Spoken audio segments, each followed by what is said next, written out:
JMS Recording Studio।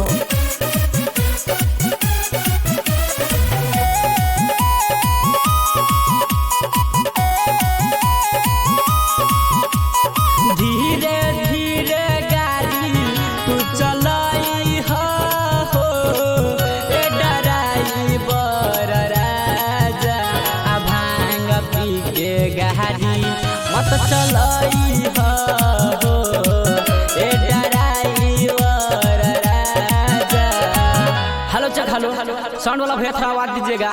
जितने भी कमरिया भाई हैं सभी से निवेदन है कि धक्का मुक्की ना करें और शांति बनाकर चले। और एक बार उठाइए दोनों हाथ। आ भांग पी के गाड़ी मत चलाई हो ए ड्राइवर राजा, भांग पी के गाड़ी मत चलाई हो।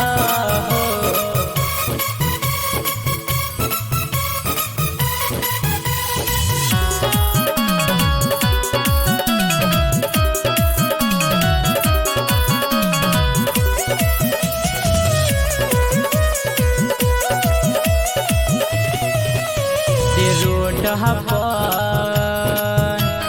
लागल भीड़ भारी, जी सुन ना मोर सैया हो। आगे रोड लागल भीड़ भारी, जी सुन ना मोर सैया। हाँ तो देखिए, अगर ऐसे हल्ला करिएगा तो प्रोग्राम बंद करके चल जाएंगे। अभी प्रोग्राम शुरू हुआ है, खत्म नहीं हुआ है। राकेश भाई थोड़ा ध्यान दीजिएगा। उठाइए दोनों हाथ और बोल रहा है मेरे साथ।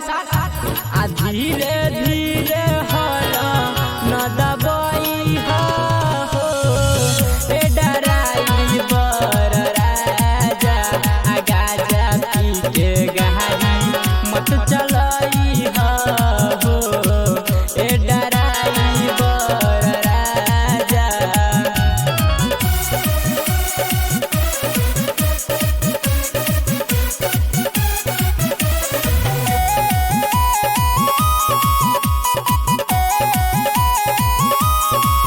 देख भगहती में बास दीवाना,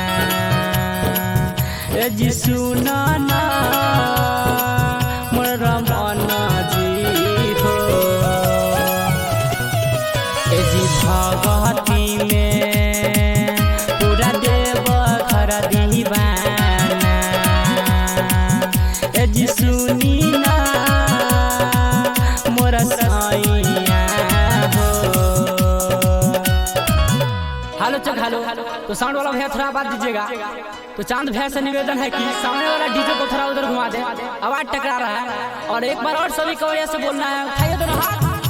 आ धीरे धीरे गियर बदली हो ए ड्राइवर राजा, भांग पी के गाड़ी मत चलाई हो ए ड्राइवर राजा। JMS Recording Studio।